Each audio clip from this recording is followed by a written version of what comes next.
Elon Musk and DOGE are making quick work of intensifying wasteful, woke government spending, but saving your taxpayer dollars has sent Democrats into a complete spiral, actually entertaining at times. As usual, they appear hell-bent on doing nothing but fighting President Trump every step of the way. Everything he does, they feign, moral outrage, and this is a constitutional crisis. Last night, Senate Democrats spoke on the floor throughout the entire night, wasting their time protesting Donald Trump's pick to lead the Office of Management and Budget. His name is Russell Vogt. And Connecticut Senator Chris Murphy, well, he brought back the left's campaign talking point, declaring in a post on X that democracy is on the line. Constitutional crisis, he was screaming the other day. Now, of course, their efforts were to no avail, as Russell Vogt was in fact confirmed earlier this evening and is set to be sworn in tomorrow. Here with reaction, House Judiciary Committee Chairman Jim Jordan and the former White House Chief of Staff, Mark Meadows. There's only really one way to put this, is the band is back together. The founders of the Freedom Caucus back together. This is a great moment. It's good to be with you. Without a doubt, without a doubt. Do I start with the chief or do I start with the head of the Judiciary Committee? It's kind of hard to tell. Head of the Judiciary. Chief, I'm going to start with you. Welcome back. It's been a while since we've had you. Right. It's very predictable. I think Elon Musk what he has done is a great service to this country. The average American makes $66,000 a year. I don't know what the average North Carolinian makes where you live. $66,000 a year is not a lot. Those people pay a lot in taxes. Same with the people in Ohio and the same with people all around the country. Yep. And when you see hundreds of billions of dollars, and this is the tip of the iceberg, that are being wasted. And Joe Biden, we now know, wasted over $236 billion last year that we know of. I mean, why would people be angry at that? And this is not money going to America, but it's going around the world? Well, they should be angry, Russ.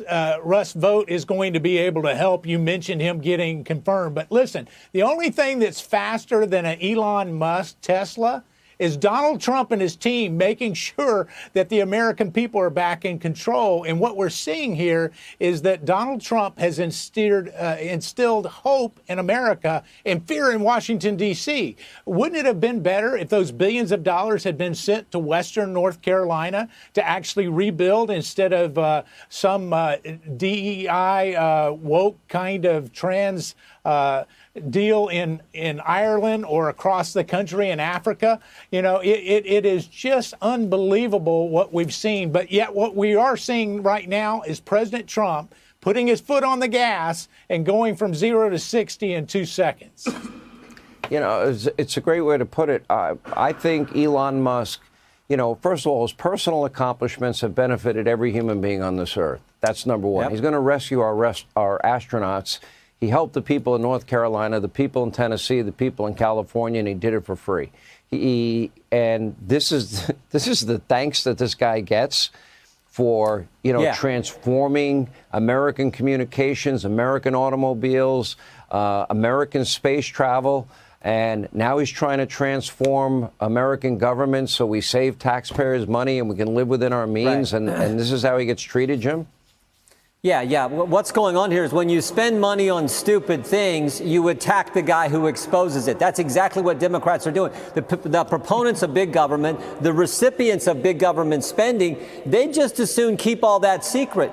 But Elon Musk comes along and says, this is ridiculous. As Mark put it out, some trans opera in Ireland, they're funding Sesame Street shows in Iraq. I mean, think about it. China's building bridges and roads in certain countries, and we're putting Big Bird and Bert and Ernie on TV in Baghdad. Who do you think is going to have more influence? So what Elon Musk is saying, this is stupid. Let's stop it. Let's focus on serving the American people, not having these agencies do what they want. Here's another thing, Sean.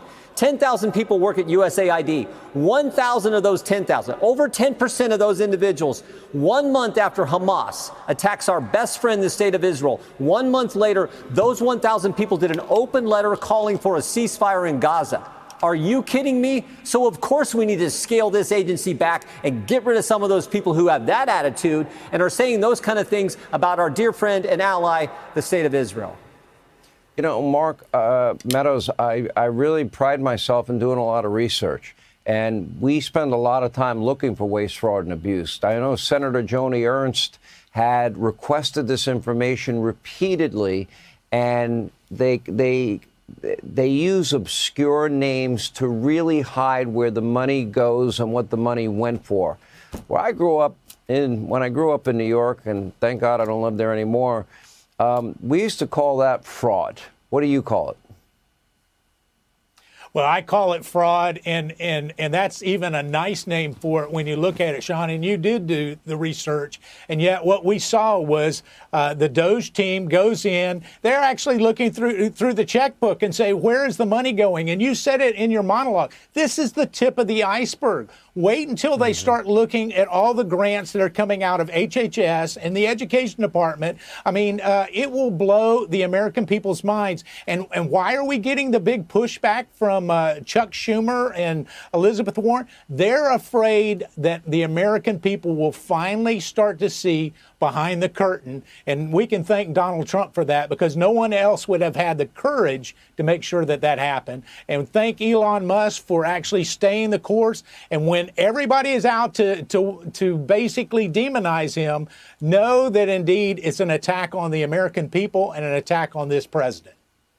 You know, Jim Jordan, if they want to die Democrats on this hill, and that is, you know, all this, the billions and tens of billions and hundreds of billions of dollars in money going to other countries for their woke agenda, and they think that's going to be helpful politically.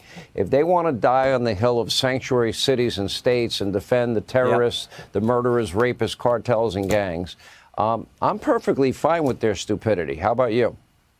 Yeah, I mean, if they want to do that, you know, God bless them. I think it's wrong. I think that's why they lost on November 5th. I think it's why 77 million people voted for President Trump. And frankly, I think the American people like the intensity and the speed and the focused energy we have seen from President Trump and his team. And they like, I think, what Elon Musk is showing them. And by the way, but for Elon Musk stepping forward and purchasing Twitter, I mean, I think he had a great line. He said, I didn't spend, I think it was 40-some billion. I didn't spend $44 billion to buy Twitter. I spent $44 billion to save the First Amendment. And that's when we first started our look at the censorship industrial complex, big government telling big tech to censor Americans. That I don't know that we uncover all that, but for him taking that first step. And now he's going in, digging into government and showing us all the ridiculous things. They spend the hard-earned tax dollars of the families of the 4th District of Ohio, the people I get the privilege of representing. I know the people back home are pleased with the effort of President Trump and Elon Musk and what he's uncovering. Yeah, I agree. We're all better for it. And you know what? I guess if they weren't critical of him, he wouldn't be doing such a great job. But they better buckle up, because I predict this is only the beginning. They will be exposed even further, and it will shock the soul of this country. And they have a lot of explaining to do. The dynamic duo is back. Mark Meadows, Congressman Jim Jordan. Good to see you both.